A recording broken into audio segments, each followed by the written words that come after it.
عبداللہ بن فیروز دیلمی کہتے ہیں، میرے دل میں تقدیر کے حوالے سے کچھ شکوک و شبہات پیدا ہوئے، جس سے مجھے یہ اندیشہ ہوا کہ اس سے میرا دین خراب نہ ہو جائے۔ تو میں حضرت ابی ابن کعب کے پاس آیا۔ میں نے ان سے کہا، ابو المنذر، یہ ان کی کنیت تھی، میرے دل میں تقدیر کے بارے میں کچھ شبہات ہیں، فحدثنی من ذلک بشیء، تو آپ اس کے بارے میں کچھ بتائیے، لعل اللہ ان ینفعنی بہ، تاکہ اللہ تعالیٰ مجھے اس سے نفع پہنچائے۔ تو حضرت ابی ابن کعب نے ان سے فرمایا کہ لو ان اللہ عذب اہل سماواتہ و اہل ارضہ لعذبہم وہو غیر ظالم، اللہ آسمان و زمین کی ساری مخلوق کو، آسمان و زمین والوں کو، سب کو سزا دے تو اللہ ان کو سزا دے کر بھی ظالم نہیں کہلائے گا، اور اگر رحم کرے تو اس کی رحمت ان کے لیے بہتر ہے ان کے اعمال سے۔ اور تمہارے پاس احد پہاڑ کے برابر بھی سونا ہو، جس کو تم اللہ کے راستے میں خرچ کر دو تو تم سے قبول نہیں کیا جائے گا یہاں تک کہ تقدیر پر ایمان لے آؤ، پھر تمہیں یہ اس بات کا یقین ہو کہ جو کچھ تمہیں پہنچا ہے یا جن حالات سے تم دوچار ہوئے ہو وہ تم سے چوک ہی نہیں سکتے تھے،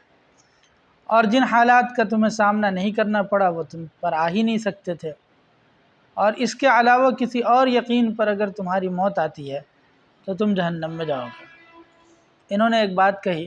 کہ اللہ سارے آسمان و زمین والوں کو اگر سزا دے تو ان کو سزا دے کر وہ ظالم نہیں ہوگا۔ دنیا کا دستور ہے،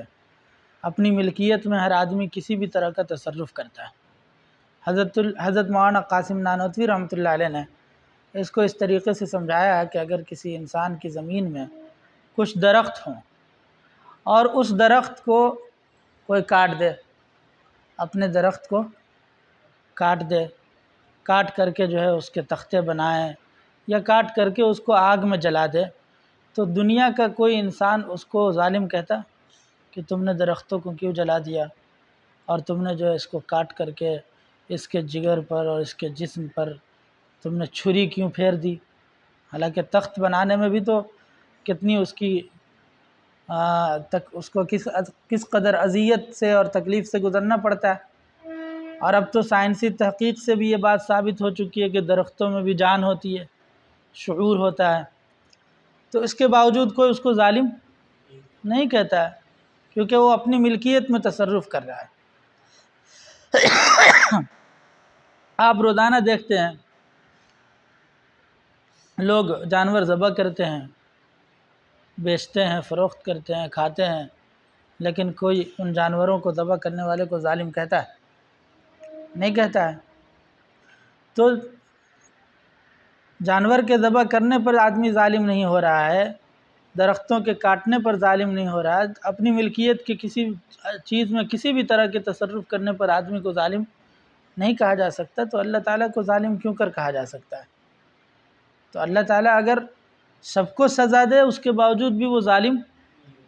نہیں کہلائے گا۔ ہاں البتہ اللہ کی رحمت غالب رہتی ہے، اور اللہ تعالیٰ کی رحمت جو ہے وہ بندوں کے ساتھ ہوتی ہے۔ اور پھر فرمایا کہ تقدیر پر ایمان کے بغیر چاہے تم احد پہاڑ کے برابر بھی کچھ خرچ کر دو تب بھی وہ قابل قبول نہیں ہے، کیونکہ ایمان کی قبولیت کے لیے شرط یہ بھی ہے کہ تقدیر پر آدمی ایمان لائے۔ جن حالات سے تمہیں گزارا گیا یا جن حالات کا تمہیں سامنا کرنا پڑا وہ تو آنے ہی تھے، یہ مت بولو کہ ایسا اگر میں ایسا کر لیتا تو ایسا ہو جاتا اور ایسا کرتا تو ایسا ہو جاتا، کیونکہ اس سے شیطان کی دخل اندازی در آتی ہے اور شیطان کو موقع مل جاتا ہے۔ تو اس لیے دل کی تسلی کے لیے مسئلہ تقدیر جو ہے یہ انسان کے لیے سب سے بڑا تسلی کا سامان ہے کہ بھائی جو حالات ہم پر آئے ہیں وہ تو آنے ہی تھے، اور جو نہیں آئے وہ آ ہی نہیں سکتے۔ ساری دنیا مل کر کے حضرت عباس کو حضور صلی اللہ علیہ وسلم نے سمجھایا، یا غلام لو ان الامۃ لو اجتمعت علی ان ينفعوک بشیء لم ينفعوک بشیء الا ما قد کتبہ اللہ لک، اس بات کا یقین دل میں بٹھا لو کہ پوری امت مل کر کے اگر تمہیں نفع پہنچانا چاہے تو نفع نہیں پہنچا سکتے، یہاں تک کہ مگر یہ کہ اللہ نے جتنا لکھ دیا ہے۔ وَاعْلَمْ أَنَّ الْأُمَّةَ لَوْ اجْتَمَعَتْ عَلَىٰ أَن يَضُرُّوكَ بِشَيْءٍ لَن يَضُرُّوكَ بِشَيْءٍ إِلَّا مَا قَدْ كَتَبَهُ اللَّهُ لَكَ، اور ساری انسانیت مل کر کے تمہیں نقصان پہنچانا چاہے تو نہیں پہنچا سکتے مگر اتنا ہی جتنا اللہ نے مقدر میں لکھ دیا ہے۔ یہ بات سمجھانے کے بعد انہوں نے کہا کہ تمہارے اوپر کوئی حرج نہیں، تم جا کر کے میرے بھائی عبداللہ ابن مسعود سے اس مسئلے کی تحقیق کر لو، ان سے پوچھ لو۔ وہ کہتے ہیں میں عبداللہ ابن مسعود رضی اللہ تعالیٰ عنہ کے پاس گیا، ان کے سامنے بھی میں نے یہی بات دہرائی کہ مجھے اپنے تقدیر کے بارے میں کچھ شبہات ہیں، تو آپ میرا مسئلہ حل کر دیجئے۔ تو انہوں نے بھی وہی بات دہرائی، عبداللہ ابن مسعود رضی اللہ تعالیٰ عنہ نے۔ پھر انہوں نے فرمایا کہ تم حضرت حذیفہ کے پاس چلے جاؤ۔ حضرت حذیفہ کے پاس یہ گئے تو انہوں نے حضرت حذیفہ سے بھی یہی پوچھا،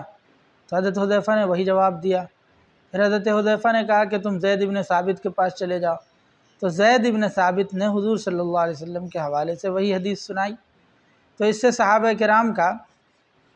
ایک دوسرے کے پاس بھیجنا اور مسئلے کی تحقیق کے لیے کہ مجھ سے جتنا ہو سکا میں نے بتایا، لیکن مزید تشفی چاہیے تو تم ان کے پاس چلے جاؤ، تو ایک دوسرے کا احترام بھی سمجھ میں آتا ہے اور پھر ایک دوسرے کی قدر و قیمت بھی سمجھ میں آتی ہے کہ انہوں نے دوسرے کو ترجیح دی کہ ان کے پاس بھیجا، یہ نہیں کہ میں نے بتا دیا۔ یہ ذہنیت بعض لوگوں کی ہوتی ہے کہ جب میں نے بتا دیا تو تم نے دوسرے سے کیوں پوچھا، تم کو اعتماد اور تسلی نہیں ہے کیا میری باتوں پر؟ ایسا بہت سے لوگ کرتے ہیں، یہ جہالت کی بات ہے۔ بھائی اس کو جہاں جہاں سے تسلی ہو جائے معلوم کر لینے دو۔ اور یہ ان کو تقدیر کے مسئلے پر اعتراض نہیں تھا، یہ سمجھنا چاہتے تھے، اس لیے سمجھنے کے لیے پوچھنا کوئی مذاقہ نہیں ہے۔ اعتراض کی نیت سے تقدیر کے بارے میں بحث کرنا یہ برا ہے۔ حضرت تھانوی رحمۃ اللہ علیہ نے لکھا ہے کہ تقدیر کے مسئلے پر بحث کرنا دریائے خون میں قدم رکھنا ہے۔ جی